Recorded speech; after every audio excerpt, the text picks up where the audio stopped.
നമസ്കാരം. പ്രണയം തലയ്ക്ക് പിടിച്ചാൽ പലരും പലതും ചെയ്യുമെന്ന് കേട്ടിട്ടുണ്ട്. പക്ഷേ അമേരിക്കയിലെ അരിസോണയിൽ നിന്നുള്ള ജാക്ലിൻ ഏർട്സ് ചെയ്തത് കേട്ടാൽ ആരുമൊന്ന് അന്തം വിട്ടുപോകും. വെറും ഒരു ഡേറ്റിംഗ് ആപ്പിൽ തുടങ്ങിയ പരിചയം ഒരു മനുഷ്യൻ്റെ ജീവിതം തന്നെ മാറ്റിമറിച്ച കഥയാണിത്. 2017 31 വയസ്സുകാരിയായ ജാക്ലിൻ ഒരു ബിസിനസ്സുകാരനെ പരിചയപ്പെടുന്നത്. അവർ ആകെ ഒരു തവണയാണ് നേരിട്ട് കണ്ടത്. ആ കൂടിക്കാഴ്ചയ്ക്ക് ശേഷം ആ മനുഷ്യൻ വിചാരിച്ചത് ഇതൊരു സാധാരണ ഡേറ്റിംഗ് മാത്രമാണെന്നും ഇനി ഇതിൽ വലിയ താല്പര്യമൊന്നും ഉണ്ടാകില്ല എന്നുമാണ്. എന്നാൽ ജാക്ലിൻ്റെ മനസ്സിൽ അതൊരു നിസ്സാര കാര്യമല്ലായിരുന്നു. താൻ തൻ്റെ ആത്മസുഹൃത്തിനെ കണ്ടെത്തി കഴിഞ്ഞു എന്ന ഉറച്ച വിശ്വാസത്തിലായിരുന്നു അവൾ. അവിടെ നിന്നാണ് ലോകത്തെ ഞെട്ടിച്ച ആ സൈബർ വേട്ടയുടെ തുടക്കം. ആദ്യ കൂടിക്കാഴ്ചയ്ക്ക് ശേഷം വെറും 10 മാസങ്ങൾക്കുള്ളിൽ ജാക്ലിൻ ആ മനുഷ്യനയച്ചത് 1.5 ലക്ഷത്തിലധികം മെസ്സേജുകളാണ്. ഇത് കേൾക്കുമ്പോൾ ആർക്കും വിശ്വസിക്കാൻ പ്രയാസം തോന്നും. കാരണം ദിവസവും ശരാശരി 500-ലധികം മെസ്സേജുകൾ. തുടക്കത്തിൽ പ്രണയവും കൊഞ്ചലുമായിരുന്ന സന്ദേശങ്ങൾ മറുപടി ലഭിക്കാതായതോടെ ക്രൂരമായ ഭീഷണിയായി മാറി. നിന്റെ വൃക്കകൾ കൊണ്ട് ഞാൻ സൂപ്പുണ്ടാക്കും, നിന്റെ കയ്യെല്ലുകൾ കൊണ്ട് ഞാൻ ചോപ്സ്റ്റിക്ക് ഉണ്ടാക്കും, നിന്റെ ചോരയിൽ എനിക്ക് കുളിക്കണം എന്നിങ്ങനെ അത്യന്തം ഭീകരമായ വരികളായിരുന്നു ആ മെസ്സേജുകളിൽ ഉണ്ടായിരുന്നത്. സമാധാനമായി ജീവിച്ചിരുന്ന ആ മനുഷ്യനെ സംബന്ധിച്ചിടത്തോളം തൻ്റെ ഫോൺ ഓരോ തവണ ശബ്ദിക്കുമ്പോഴും അതൊരു മരണമണി മുഴങ്ങുന്നത് പോലെയായിരുന്നു. ഹിറ്റ്ലറെയും മറ്റും ഉദ്ധരിച്ചുകൊണ്ടുള്ള അവളുടെ സന്ദേശങ്ങൾ വംശീയ അധിക്ഷേപങ്ങൾ നിറഞ്ഞതും അക്രമാസക്തവുമായിരുന്നു. അയാളെ നിരന്തരം മെസ്സേജുകൾ അയച്ച് ശല്യപ്പെടുത്തുന്നതിൽ മാത്രം ജാക്ലിൻ തൃപ്തയായിരുന്നില്ല.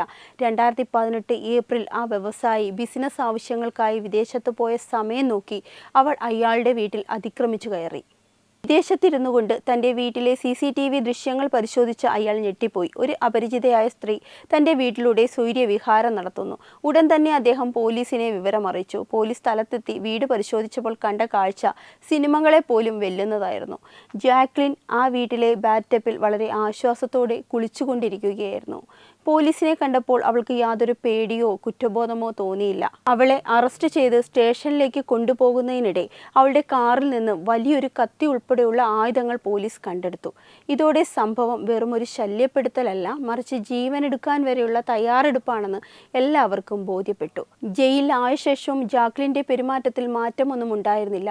മാധ്യമപ്രവർത്തകർ അവളോട് ചോദിച്ചപ്പോൾ പുഞ്ചിരിച്ചുകൊണ്ട് അവൾ മറുപടി നൽകിയത്, ഞാൻ എൻ്റെ ആത്മസുഹൃത്തിനെ കണ്ടെത്തി, ഞങ്ങൾ വിവാഹം കഴിക്കും എന്ന് ഞാൻ കരുതി എന്നായിരുന്നു.